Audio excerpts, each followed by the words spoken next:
오늘은 이사야서 15장을 통해서 같이 은혜를 나누겠습니다. 하나님의 주권과 하나님의 통치. 이 주권과 통치라고 하는 이 단어는 이사야 전체를 통해서 흐르는 하나의 맥이 되는 말씀입니다. 오늘 본문은 여러분 읽어보니까 전부 망한다, 심판한다, 이런 내용이에요. 16장도 가면서 우리가 들을 때는 왜 이렇게 나 오늘 은혜 받으려고 하는데 계속 심판한다, 멸망한다, 이런 얘기만 써 있나. 그런데 이 말씀이 사실은 우리를 살리는 말씀입니다. 살리는 말씀이에요. 여러분, 사람을 의사분이 병을 고칠 때는 일단 살을 찢잖아요. 살을 찢어서 그 속에 있는 암덩어리를 끄집어내야 되는 거 아니겠습니까? 그건 고통스러운 거죠. 고통스럽지만 지나가면 낫는 거예요. 우리 아는 목사님이 몸에 수술을 했어요. 막 죽겠다고 그러더라고. 그런데 보니까 그 수술한 이후에는 한 2달 정도 지나서 몸이 아물고 나니까 몸이 굉장히 좋아졌다고 그러더라고요. 그거 전에는요 굉장히 불편하고 힘들고 그랬다는 거예요. 그러니까 사실 그 수술하는 과정이라고 하는 것은 요즘 많이 발달돼서 환자가 편하게 이렇게 치료한다고 하는데, 찢고 그 사람에게 꿰매고 이런 잘라내고 꿰매고 이런 과정이 깨어날 때 굉장히 힘든 모양이더라고요. 그러나 결국 나를 살리는 것처럼 하나님의 말씀이 우리에게 심판의 말씀으로 들리고 우리에게 징계의 말씀으로 들릴 때 그것을 여러분 불편하게 듣는 것보다 나를 살리는 말씀이라고 들어야 된다는 거예요.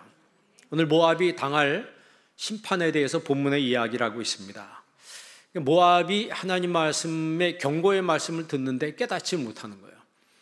그것은 비단 모압에게만 해당되는 게 아니죠. 바벨론도 그렇고 그 당시에 시대를 지나면서 하나님께서 선지자를 통해서 계속 경고를 주는데 경고의 말씀을 듣지 않습니다. 이 시대도 마찬가지입니다. 하나님이 우리에게 경고의 말씀을 주는데도 우리는 잘 안 듣는 경우가 많아요. 왜냐하면 지금 당장 일이 일어나지 않기 때문에 나는 괜찮다고 생각을 합니다. 바벨론에게도 똑같은 심판의 메시지가 임합니다. 그럴 때 바벨론은 듣지를 않습니다. 당시에 이 바벨론은 굉장히 강국이었기 때문에 하나님의 신적 주권, 하나님의 신적 대권이 자기들에게 있다고 생각했어요. 그러니까 신적 대권을 스스로 행사하려고 하다가 결국 멸망을 당하게 되고 역사의 뒤안길로 추방당하게 되죠. 호련히 나라가 사라져버리는 거예요. 하나님이 가장 싫어하는 것이 교만이라고 하는 거죠. 여러분, 느부갓네살 왕이 한껏 국가가 최강국에 이르렀을 때 얼마나 교만했습니까? 그러다가 갑자기 미쳐버리죠. 갑자기 미쳐서 이 사람이 궁에서 쫓겨납니다. 쫓겨나서 하늘의 이슬을 맞으며 소처럼 풀을 뜯으면서 살았다고 그랬어요. 그러다가 몇 년 지나서 그의 정신이 되돌아오죠. 되돌아올 때 특징이 뭐냐면 하늘의 하나님을 알게 되는 거예요. 하늘의 하나님을 알게 되면서 제정신이 돌아와서 다시 왕위에 복귀가 됩니다. 그리고 그의 아들 벨사살 왕이 그 아버지가 만났던 하나님을 만나야 되는데 그 벨사살이 하나님을 만나지 못하죠. 그리고 한순간에 그 나라가 절단되게 됩니다. 역사적으로 한 국가가 교만하게 행하면서 장구한 나라는 없습니다. 반드시 번성을 합니다. 반드시 번성을 하고 그냥 그 지역에 패권을 쥐고 흔들다가 어느 날 갑자기 곤두박질 치듯이 나라가 절단나는 경우가 많아요. 로마도 그랬고 바벨론도 그랬고 헬라도 그랬고 그 특징적으로 역사에서 사라진 나라들이 대부분 같은 경우를 보게 됩니다. 이사야서 15장은 모압이 당할 심판을 경고하고 있어요. 그런데 이 15장의 말씀은 하나님의 진노의 감정과 하나님의 연민의 마음이 복합적으로 여기 나타나고 있습니다. 이 모압이라고 하는 나라는 원래 이스라엘 백성들이죠. 그 창세기 19장에 보면은 소돔성이 멸망당할 때 롯이 자기 식구들하고 소알성으로 피합니다. 소알성으로 피했는데 그곳에서 그 딸들이 아버지에게 술을 먹여서 동침을 합니다. 그 후손을 잊지 못할 것을 걱정을 해서 아버지를 통해서 두 아들을 얻어요. 첫 번째 아들이 모압이고 둘째 아들이 벤암미입니다. 그러니까 모압이 그 모압 족속의 조상이 되고 벤암미는 암몬 족속의 조상이 되는 거예요. 그리고 이 모압과 암몬 족속이 나중에 이스라엘 백성들이 출애굽했을 때 광야 생활할 때 끊임없이 쫓아다니면서 괴롭힌 그런 민족이었습니다. 그리고 특별히 모압 왕 중에 발락이라고 하는 사람이 있었어요. 이 발락이라고 하는 사람은 발람이라고 하는 선지자를 돈 주고 사가지고 이스라엘 백성들을 저주하라고 그렇게 시켰습니다. 그러니까 끊임없이 그 이스라엘을 괴롭혔던 이 모압이 나중에 하나님의 심판을 받아요. 여러분 직장 생활할 때나 아니면 여기 학생들도 학교 생활할 때 혹시 괴롭힘 당해 본 적 있어요? 학교에서 왕따 당하고 직장에서 또 따돌림 당하고 혹시 그런 분들 있는지 모르겠는데 성경에는 원수 갚는 것을 하나님께 맡기라 그랬어요. 하나님께 맡기라. 그러면 하나님이 다 갚아주신다 그랬어요. 그러니까 우리가 살면서 좋은 사람을 만나는 경우도 있지만 그렇지 않은 사람을 만나는 경우도 있어요. 그 사람 때문에 굉장히 스트레스 받고 힘들 때가 있습니다. 그럴 때 그를 만나서 대적하고 의를 필요가 없다는 거죠. 하나님 앞에 나와 엎드리고 하나님 앞에 기도하다 보면 하나님이 나중에 그 모든 환경들을 선한 쪽으로 다 이끌어 주시더라 이 말이에요. 그러니까 쉽게 말하면 내 대적들을 하나님이 대신 손봐 주신다 이 말이에요. 실제로 그런 경우가 굉장히 많습니다. 우리 교회도 간증하신 분들 보면 그렇게 몇 분 간증하는 걸 제가 들어봤습니다. 너무너무 그 사람 때문에 힘들었는데 그 사람이 갑자기 어디론가 가버리더라고요. 자기가 가라고 말도 안 했는데 어디로 가버리고 어디로 정근 가버리고 갑자기 무슨 일을 당하게 되고 우리 노회에서도 그런 목사님들이 그런 경우가 있더라고요. 굉장히 힘들었는데 하나님이 손봐 주시더라고 하는 거예요. 모압과 암몬의 이런 적대적인 관계가 이런 태도가 결국 모세가 나중에 뭐라고 얘기했냐면 모압과 암몬 사람들은 영원히 여호와의 총회에 들어오지 못하리라. 신명기 10장에 딱 써놨어요. 하나님의 총회에 그들은 들어오지 못한다. 이제 완전히 끊어진 거죠. 자, 오늘 1절 한번 읽어볼래요? 15장 1절 다 같이 한번 읽습니다. 모압에 관한 경고라. 하룻밤에 모압 알이 망하여 황폐할 것이며 하룻밤에 모압 기르가 망하여 황폐할 것이라. 아멘. 이게 알이라고 하는 것은 모압의 수도를 말합니다. 모압 길이라고 하는 것은 모압의 군사 요충지를 말해요. 그러니까 지금 1절의 말씀은 심판과 멸망한다는 얘기인데 이게 목적이 아니에요. 심판과 멸망이 목적이 아니고 하나님이 의도하시는 것은 회개하고 돌아오라는 거죠.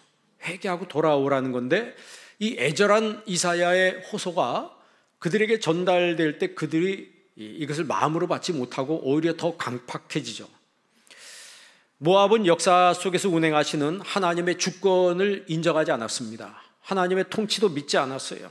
모두 거절했습니다. 그 결과 그들에게 말할 수 없는 고통이 따를 것이라고 하는 것이 오늘 본문의 말씀입니다. 지금도 마찬가지죠. 여러분 우리가 인생 살아갈 때 내 삶에 하나님의 주권을 인정하고 내 삶에 하나님의 통치하심이 있다는 것을 믿는 여러분 되기를 바랍니다. 이 하나님의 통치하심을 믿는 사람, 내 삶에 하나님이 통치하시고 하나님이 나를 다스리시고 하나님이 나를 주장하신다라고 하는 사실을 믿는 사람은 이 모든 주권을 다 하나님께 맡기는 거예요. 그럼 하나님이 운전대를 잡으시고 하나님이 운전하시고 나는 조수석에 앉아서 하나님이 수건 달라면 수건 드리고 하나님 물 달라면 물 주고 그러면 얼마나 편합니까? 근데 내가 운전대를 잡고 가면 얼마나 불안합니까? 내가 운전을 잘하는 것 같죠? 여러분 운전 다 해보시는 분 많잖아요. 사고라고 하는 것이 내가 운전 잘한다고 해서 사고 안 나는 게 아닙니다. 불가항력적으로 사고가 일어날 때가 굉장히 많아요. 와서 받는데 어떻게 합니까? 와서 받아버리는데 어떻게 해요? 그렇기 때문에 우리는 하나님의 보호하심 속에 살아야 된다는 것을 믿어야 된다는 거죠. 그 만물이 주에게로부터 나오고 주님으로 말미암고 주께로 돌아간다. 이 개혁주의 신앙을 믿는 사람들은 이 성경 구절 로마서 11장 36절을 평생 잊어버리면 안 돼요. 한번 따라해 보실래요? 주께로 말미암고 주께로 돌아갑니다. 모든 것이 주님에게서 나오고, 그리고 내 삶은 주님으로 말미암고 마침내는 주님께로 돌아간다는 사실을 믿는 사람. 그러니까 여러분 죽으면 하늘나라 갈 걸 믿으세요? 그러니까 개혁신앙을 가진 사람들은 내 삶 속에서 하나님의 주권과 하나님의 통치하심이 있는 것을 믿는 거예요. 그러니까 내 직장과 내 일터와 내 가정, 내 자녀들에게 하나님의 통치하심이 있다는 사실을 믿기 때문에 우리는 마음 편안하게 살아갈 수가 있는 거예요. 어려운 일 당했다고요? 어려운 일이 찾아왔다고요? 거기도 하나님의 뜻이 있는 거예요. 그래서 하나님은 모든 것을 합력하여 선을 이루시는 하나님이라고 그랬어요. 우리 개혁신앙의 특징 중에 하나가 뭐냐면 하나님의 주권이에요. 하나님의 주권에 대한 견고한 믿음. 그리고 이 하나님의 주권이 펼쳐지는 곳은 교회와 신학에만 해당되는 것이 아니고 정치와 경제와 문화와 예술과 이 모든 삶의 전 분야에 하나님의 주권이 임한다는 사실을 믿는다는 거죠. 그러니까 그것을 믿기 때문에 우리가 함부로 살지 않는 거예요. 하나님의 주권이 인간의 삶에, 내 삶의 모든 법 위에 하나님의 주권이 있구나. 이것을 인정하는 사람. 두 번째는 예정이죠. 우리가 에베소서 1장 4절 5절 한번 읽어보겠습니다. 다 같이 한번 읽습니다. 곧 창세 전에 그리스도 안에서 우리를 택하사 우리로 사랑 안에서 그 앞에 거룩하고 흠이 없게 하시려. 자, 창세 전에 우리를 그리스도 안에서 모아서, 자, 나를 선택했는데 언제 선택했다고요? 창세 전에. 여러분, 인간의 과학이 창세전을 말할 수 있나요? 분명히 이 땅에, 이 세상의 우주 만물에 창조가 있고 창조 이전이 있을 겁니다. 누군가는 창조했을 거 아니에요, 그죠? 이게 여러분 저절로 생겼다는 건 말이 안 되는 겁니다. 5절도 한번 읽어볼래요? 5절 다 같이 읽습니다. 그 기쁘신 뜻대로 우리를 예정하사 그리스도 자기 아들들이 되게 하셨으니. 자, 그 기쁘신 뜻대로 우리를 모아사 예정하사. 그래서 장로교는 예정론을 이야기하는 거예요. 하나님이 우리를 예정하셨는데 언제? 창조 전에 나를 예정하셨다는 거예요. 이게 우리 인간의 이성으로 생각하면 말이 안 되잖아요. 아니, 세상이 만들어지기 전에 주님이 나를 어떻게 하셨을까? 그때는 만들어지지도 않았는데, 우리 어머니도 우리 조상들도 만들어지지 않았는데 그때 어떻게 나를 아셨을까? 그래서 기독교를 신비라고 말하는 거예요. 미스테리온이라고 하는 거예요. 이 신비라고 하는 것은 과학으로 설명될 수 있는 게 아니에요. 우리 인간의 과학으로 설명될 수 없는 게 얼마나 많습니까? 세 번째 특징은 하나님의 은총입니다. 우리 그리스도인의, 저와 여러분의 삶 속에 하나님의 은총이 필요하며 우리는 하나님의 은총과 은혜 가운데 살아야 된다는 거죠. 우리 요즘 그 찬양 많이 부르잖아요. 모든 것이 하나님의 은혜다. 모든 것이 은혜, 하나님의 은혜. 그렇잖아요?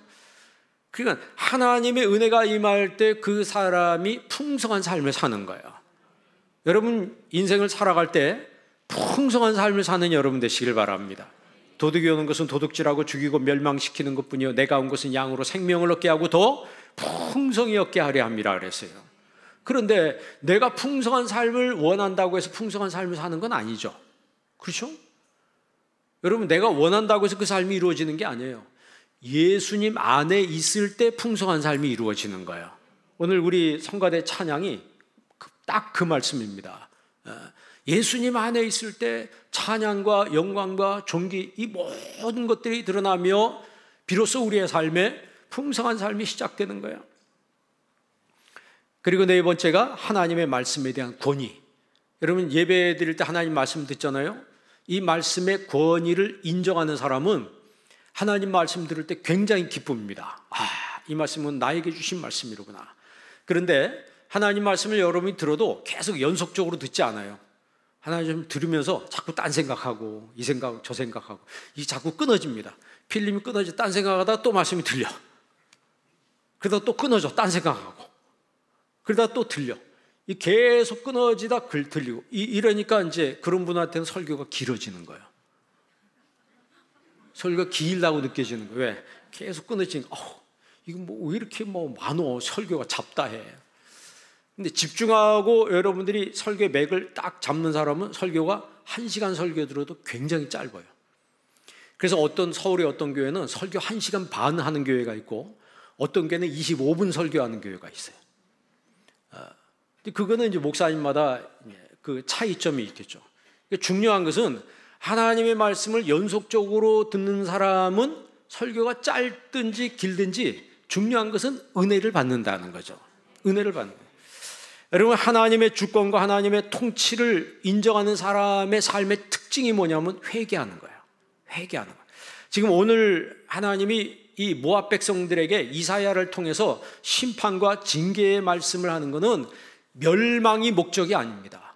멸망이 목적이 아니고 너희들이 회개하면 살려준다는 거예요. 여러분, 내 인생이 지금 어떤 상황이 있든지 여러분 살기를 원하시나요? 잘 되기를 원하시나요? 그럼 회개하시기 바랍니다. 회개가 나를 살리는 거예요. 그냥 회개 없이 일만 잘 되기 원하고 회개 없이 치료만 잘 되기 원하고 회개 없이 모든 게 잘 풀어지기만 바란다. 그거는 욕심입니다. 그거는 성경의 원리하고 맞잖아요. 성경의 원리는 반드시 뭐로부터 시작되냐면 회개로부터 시작되는 거예요. 여러분, 이 회개란 말이 히브리 말로 뭐냐면 수브라고 해요. 돌아온다는 뜻입니다. 수브, 히브리 말로 수브라고 하는데 돌아온다는 뜻이에요. 헬라어로 메타노에오라고 하는데 그 뜻도 돌아온다는 뜻이에요.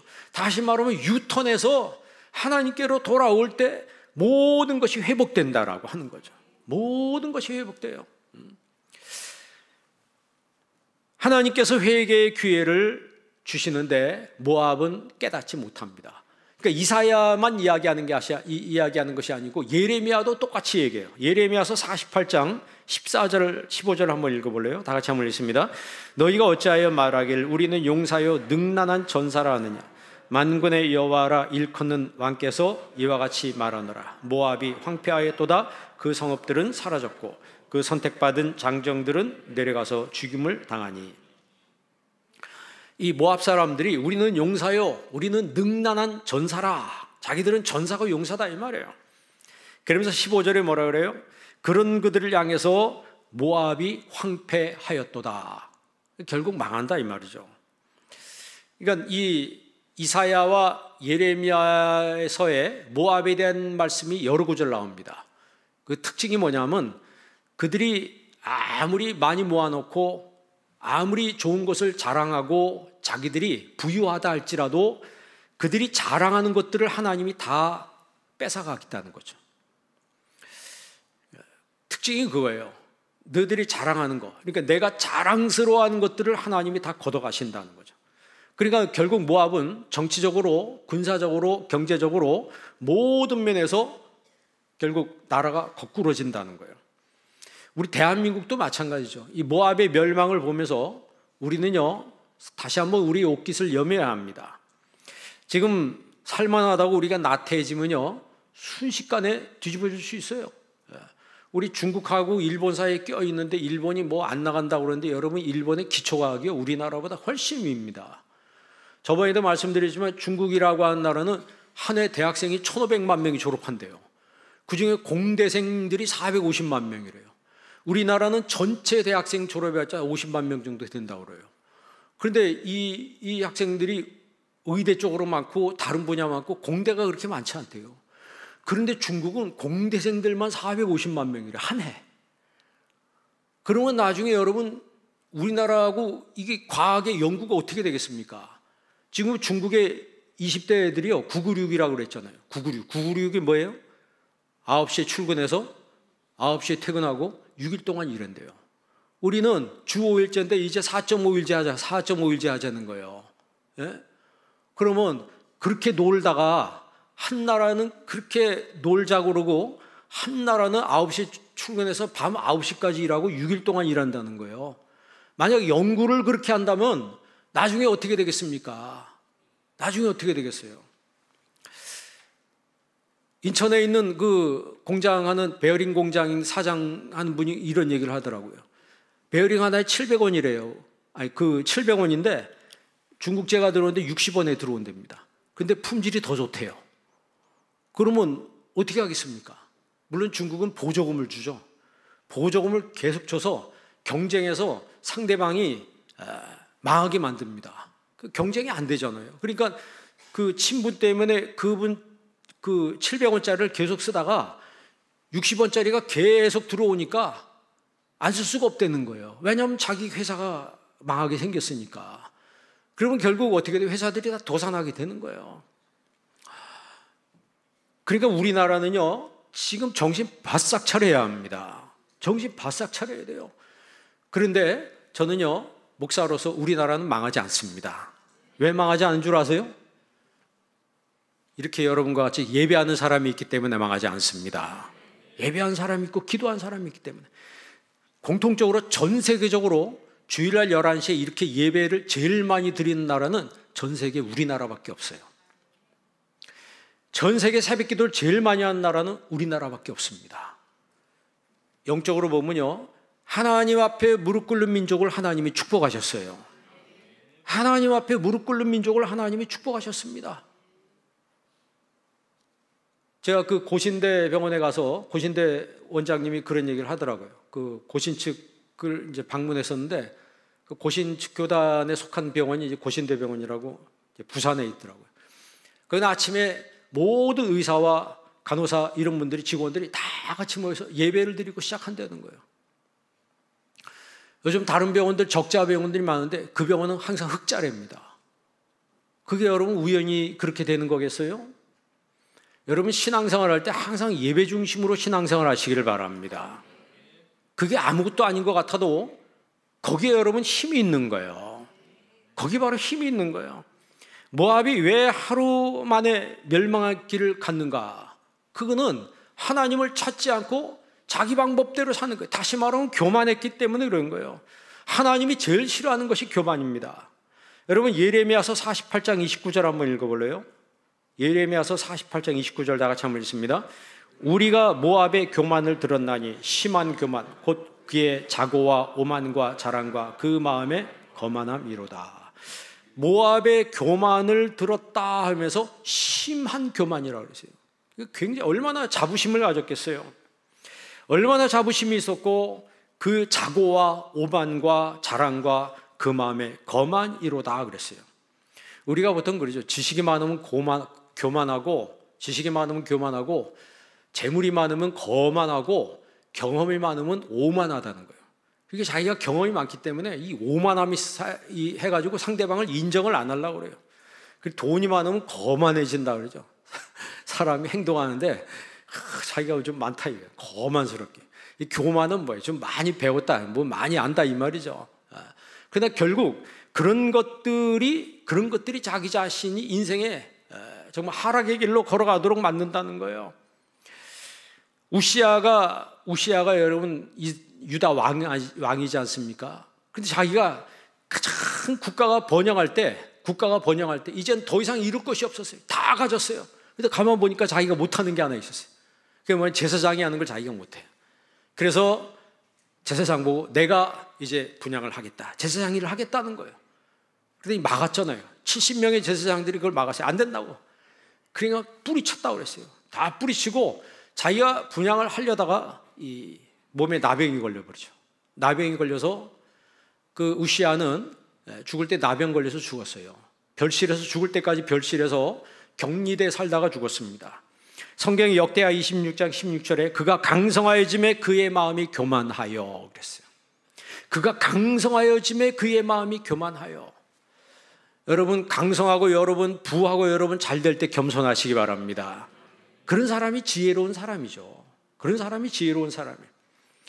모압도 오늘 교만해진 결과 그들이 비참해지고 황폐해질 것이라고 성경이 이야기하는 거예요. 여러분, 우리가 지금 뭐 구절까지 있는데 이 구절 하나하나 읽으면 다 좀 난해한 구절이에요. 그런데 결론적으로 얘기하면 황폐하게 되고 그것으로 인해서 너희들이 통곡하게 될 것이라 이 말입니다. 그래서 모압은 BC 580년에 바벨론에 의해서 역사의 뒤안길로 사라집니다. 나라가 없어져요. 한 국가와 개인의 교만 지수가 높아지면 멸망 지수도 같이 따라서 높아진다는 거예요. 그러므로 우리 그리스도인들은 날마다 하나님 앞에 겸손해야 합니다. 하나님 앞에, 사람 앞에 겸손해야 한다. 겸손하면 마귀의 시험도 금방 분별을 합니다. 왜냐하면 내가 스스로 높아지려고 막 이러면요, 자기 스스로 알잖아요. 그걸 자기가 알아요. 겸손한 사람은 그래서 스스로 자기 자신을 컨트롤할 줄 아는 그런 능력이 생깁니다. 겸손한 사람에게 좋은 일이 많이 생겨요. 겸손한 사람에게. 교만해지면요, 있던 사람도 떠나갑니다. 있던 사람도 떠나가고 지금 있던 물질도 나중에 다 없어지게 돼 있어요. 겸손한 사람이 지혜 있는 사람이며 겸손한 사람이 힘 있는 사람입니다. 그러니까 하나님의 주권과 하나님의 통치를 인정하는 사람은 겸손하게 산다는 거죠. 모압은 사실 식민지 생활한 적이 없어요. 이 성경의 모압 백성들은 식민지 생활한 적이 없고 이 사람들은 전쟁에서 크게 패한 적이 없습니다. 그러니까 오랜 기간 동안 번영과 안정된 생활을 누렸어요. 오랜 기간 동안 번영하고 안정된 생활을 누렸기 때문에 우상 숭배가 더 심했다는 거죠. 여러분, 예레미야서 48장 11절 한번 읽어보실래요?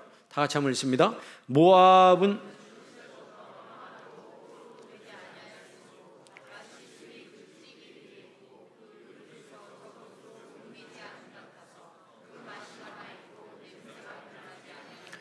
모압은 젊은 시절부터 평안하고 포로도 되지 아니하였으므로 그랬어요. 그러니까 모압은 포로가 된 적이 없었다는 거예요. 그 포로가 되지 않은 그 사람들의 모습을 술이 그 찢기 위에 있고 그 그릇에서 저 그릇으로 옮기지 않음과 같다 그랬어요. 그러니까 술을 뭐 이렇게, 저는 잘 모르겠지만 술을 담글 때 그 부유물이 밑으로 가라앉고 밑에는 맑은 이제 술이 있고 밑에는 탁한 게, 위에는 청주고 밑에는 탁주가 맞나요? 하여튼 술이 그렇대요. 그런데 이걸 잡아 흔들면 어떻게 됩니까? 다 뿌여지는 거죠. 그러니까 한 번도 이 모압은 그 위에 맑은 그 술, 그것이 한 번도 흐려진 적이 없었다는 거죠. 그걸 하나님이 엎어버리겠다는 거예요. 하나님이 뒤집어 엎는데 누가 그걸 감당하겠습니까? 아까 말씀드린 것처럼 우리나라를 경제적으로 낮이라 이렇게 이야기합니다. 북한은 밤이라 이렇게 표현해요. 지금 한국을요, 외국에서 우리나라를 뭐라 그러냐면 K-everything이라고 그래요. 뭐 K-팝, K-컬처, 뭐 K-드라마, K만 들어가면 요즘엔 잘 팔린대요. 그걸 가리켜서 우리가 만드는 말이 아니고 외국 사람들이 K-everything이라고 그래요. 한국은 이제 K만 들어가면 모든 게 다 잘 된다는 거예요. 그래서 유럽에도 우리나라 K가 들어간 그것만 뭐 시작하면 돈이 그렇게 잘 벌린다는 거예요. 그런데 언제까지 그럴 것 같아요? 언제까지 그럴 것 같습니까? 여러분, 우리나라가 지금 오늘 성경을 읽으면서 모압과 같다는 것을 우리가 알아야 합니다. 그래서 더 겸허해야 되고 더 겸손해야 되고 우리가 더 성령의 사람으로 살아야 합니다. 더 믿음을. 잘 나간다고 여러분 우리가 의시되고 잘 나간다고 뽐내고, 여러분 지금 세계는 경쟁 세계이기 때문에 한순간에 뒤집어질 수 있어요. 한순간에 뒤집어집니다. 뭐 애플이라고 하는 게 여러분 그 유명한 회사 있지 않습니까? 근데 그런 회사도 한순간에 뒤집어질 수 있어요. 우리나라 여러분 뭐 인터넷이라고 뭐 세계 인터넷 강자라고 그러는데, 미국에 있는 그 유명한 테슬라 기업 그 회장이 누구예요? 일론 머스크가 뭐 스페이스X라고 하는 거, 그거 하면 인터넷 필요 없대요. 그 나라가 들어와서 그거 한번 뿌리기 시작하면 전 세계 어디 가든지 인터넷 없이 그걸로 다 통한다고 합니다. 그 세계 기술이라고 하는 게 내가 지금 안정되고 있다고 해서 안정된 게 아니에요. 어느 순간에 뒤집어질 수 있다는 거죠. 그럼 우리나라 어떻게 버틸 수 있습니까? 여러분, 우리나라가 버틸 수 있는 방법은 딱 하나예요. 하나님 앞에 무릎 꿇는 거예요. 하나님 앞에 무릎 꿇고 하나님의 지혜를 구하는 거예요. 그 교회에서 예배 드린다고 뭐 다 됩니까? 여러분, 예배 드리는 게 가장 먼저가 되어야 되는 거예요. 하나님 앞에 예배 드리는 게. 거기서 지혜가 나오고 거기서 하나님의 힘이 나오는 거예요. 내 인생을 지탱하는, 내 인생을 버티는 힘이 어디 있는 거예요? 하나님 안에 있는 거예요. 성경이 오늘 그것을 우리에게 말씀하고 있는 겁니다. 우리나라가 자유민주주의가 되는 게, 여러분, 제가 종종 역사 얘기 좀 하는데, 우리나라는 역사적으로 공산주의가 될 수밖에 없는 나라였어요. 1917년에 러시아에서 볼셰비키 혁명이 일어나가지고 그것이 중국까지 이어져서 다 공산화가 되잖아요. 그 소련하고 중국하고 붙어있는 40개 나라가 다 공산화가 됐대네요. 우리나라도 중국하고 붙어 있어서, 우리나라가 여러분 1945년에 해방되는데 그 45년 훨씬 이전에 이미 남로당이 다 우리나라에 공산주의 사상이 들어와서 퍼져 있었어요. 해방된 다음에는 자연스럽게 우리나라는 공산주의가 될 수밖에 없는 그런 나라였습니다. 그런 나라가 지금 자유민주주의가 돼 있어요. 이게 여러분 우연인 줄 아세요? 우연이 아닙니다. 하나님이 우리나라를 선택했다라고 하는 거죠. 그래서 선교사님들이 미리 들어와서 이 나라의 자유민주주의 토대가 될 수밖에 없도록 하나님이 여러 사람들을, 좋은 사람들을 보내주셔서 이 나라가, 이 강토에 교회가 세워지게 하시고 자유민주주의 뿌리가 내리게 하신 거예요. 이 모든 것들은 우연이 아니고 하나님의 은혜라고 하는 거죠. 우리 오늘 저녁부터 부흥회 시작하는데, 여러분, 이스라엘 백성들은 장막절, 초막절이 되면 광야로 자녀들을 데려갑니다. 초막절이 뭐냐면 40년 동안 광야 생활 가운데 하나님이 지켜주신 것을 감사해서 초막절 지킬 때 광야로 가서 거기다 텐트를 치고 일주일 동안 삽니다. 그러면 애들이, 아빠, 여기 왜 와서 우리가 여기서 밤을 새워요? 그러면 아이들한테 이야기를 해주는 거예요. 우리 조상들이 광야 생활할 때 40년 동안 이렇게 살았는데 하나님이 우리를 지켜주셨단다. 그래서 후일에 내 자손이 묻거든 대답해 줄 이야기가 있어야 된다는 거죠. 한번 따라해 보실래요? 후일에 내 자손이 묻거든 대답해 줄 수 있는 여러분 되시기를 바랍니다. 부모가 신앙으로 살 때 나중에 자손에게, 자식들한테 믿음으로 살아야 된다라고 하는 것을 말할 수 있는 거예요. 부모가 엉터리로 살면서 무슨 자식한테 신앙의 이야기를 해줄 수 있겠습니까? 그러니까 아이들이 어릴 때부터 그걸 배우는 거예요. 우리 조상의 하나님이, 우리 아버지가 믿던 하나님이 이렇게 우리를 지켜주셨다구나, 우리를 이렇게 지켜주셨다구나. 그러니까 나중에 이 아이들이 크면서 그 하나님을 자기의, 나를 지켜주신 하나님으로 믿는 거예요. 후일에 내 자손이 묻거든. 하나님의 보호하심과 하나님의 인도하심이 있다는 것을 잊지 않기 위해서 일주일 동안 광야에 나가서 텐트를 치면서 묵상하면서 기도하며 지낸다라고 하는 거예요. 그러니까 지금 우리가 하나님 앞에 예배를 드리는데 날마다 우리는요, 이 예배를 영적인 초막절로 인식해야 합니다. 오늘부터 저녁에 부흥회 하는데 여러분 다 나오셔서 은혜 받으시기를 바랍니다. 오늘 예배가 영적인 초막절이 되도록 여러분들이 하나님 앞에 기도하시기를 바랍니다. 하나님의 주권과 하나님의 통치하심이 있다는 것을 인정하는 사람은 겸손한 거예요. 겸손한 거예요. 여러분 잠언서 3장 34절 한번 읽어보실래요? 한번 읽어보겠습니다. 진실로 그는 거만한 자를 비웃으시며 겸손한 자에게 은혜를 베푸시나니. 겸손한 자에게 하나님이 은혜를 베푸신다. 그 말은 하나님이 겸손한 사람에게 복을 주신다, 이런 뜻입니다. 그러니까 우리가 잊지 말아야 될 것은 모압하면 그들이 교만했다가 망했어요. 그러니까 우리는 하나님 겸손하게 하여 주옵소서 기도해야 되고, 그리고 하나 또 마지막은 모압의 우상 숭배가 심했다. 2절 한번 읽어볼래요? 2절 다 같이 한번 읽습니다. 그들은 바윗과 디본 산당에 올라가서 울며 모압은 느보와 메드바를 위하여 통곡하도다. 그들이 각각 머리카락을 밀고 각각 수염을. 이 바윗이라고 하는 이 도시에 그 그모스 신당이 있었습니다.